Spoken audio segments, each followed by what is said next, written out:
Te lucis ante terminum, rerum creator pascimus, ut solita clementia, sis presulat custodia.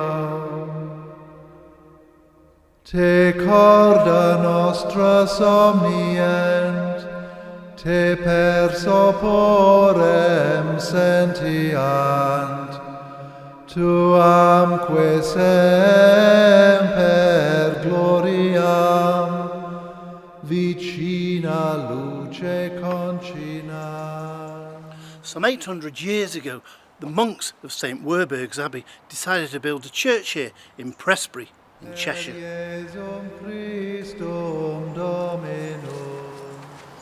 But to do this, they had to demolish an Anglo-Saxon church which already stood on the site. Why did the monks of St Werburgh's Abbey demolish and destroy such an ancient building, and what did they design for themselves? Welcome to History Walks.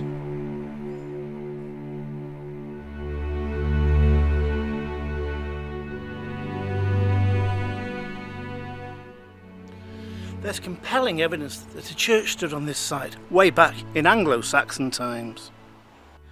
After the Norman conquest of England, a second church built on this site came into the hands of one Baron Hugh Cyfeilioc. He was a very powerful baron, and he gifted the church to the Abbey of St Werburgh in or around the year of 1173.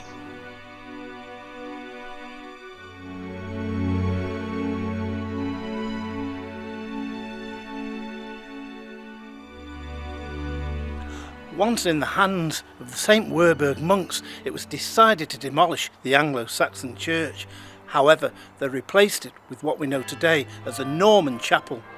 The work on the chapel was completed in 1195.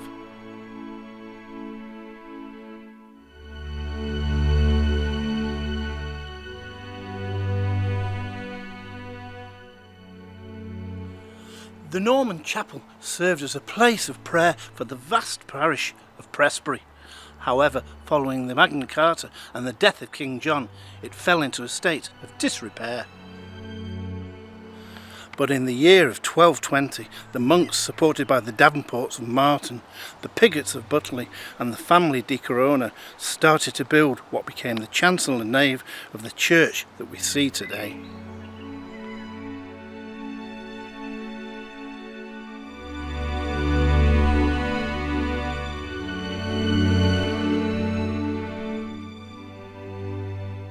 Above the Norman doorway is carved a tympanum, believed to carry the image of King Richard, Coeur de Lion.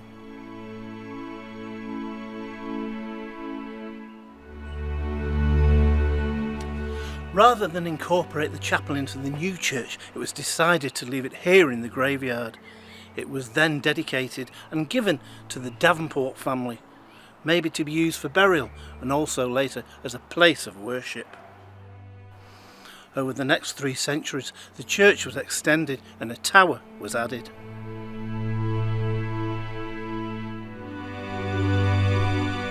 With the dissolution of the monasteries, the Abbey of St Werburgh ceased to exist, and in 1580 a Thomas Lee of Adlington acquired the manor and became the lay rector of Prestbury. To this day, the manor is still held by the Lee family. Over time, the chapel became in a ruinous state until the year 1747, when it was repaired and re-roofed by a Sir William Meredith of Hembury.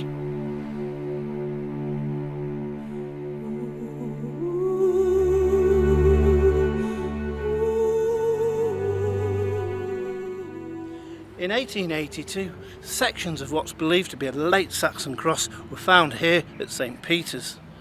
They were put back together, and just recently it's had some restoration work, and hopefully will go on display once again in the near future.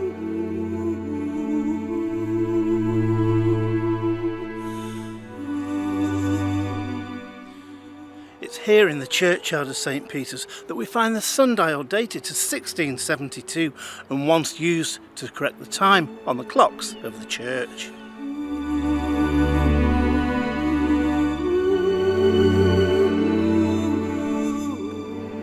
This stone coffin is believed to enclose the body of Vivian Davenport of Marton, who died about the year 1250. It was found beneath the basement of the outer wall near the eastern end of the south aisle in 1882.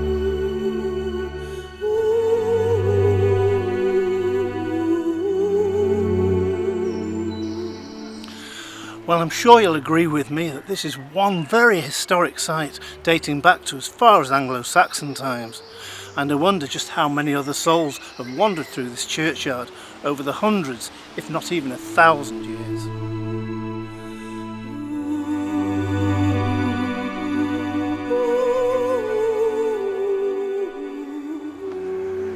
Here in 2020, St Peter's Church in Prestbury celebrates its 800th anniversary, and I'm sure that the people of Prestbury are very proud indeed of their heritage.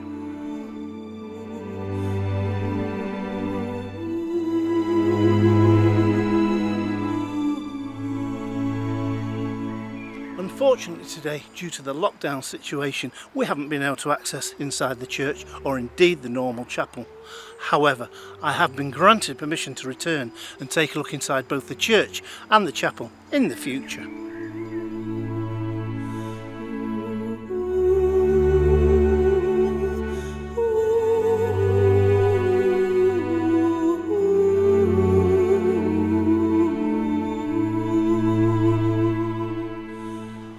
I hope you've enjoyed our visit here to St Peter's Church in Prestbury in Cheshire. Join us again soon when we take another history walk into the past.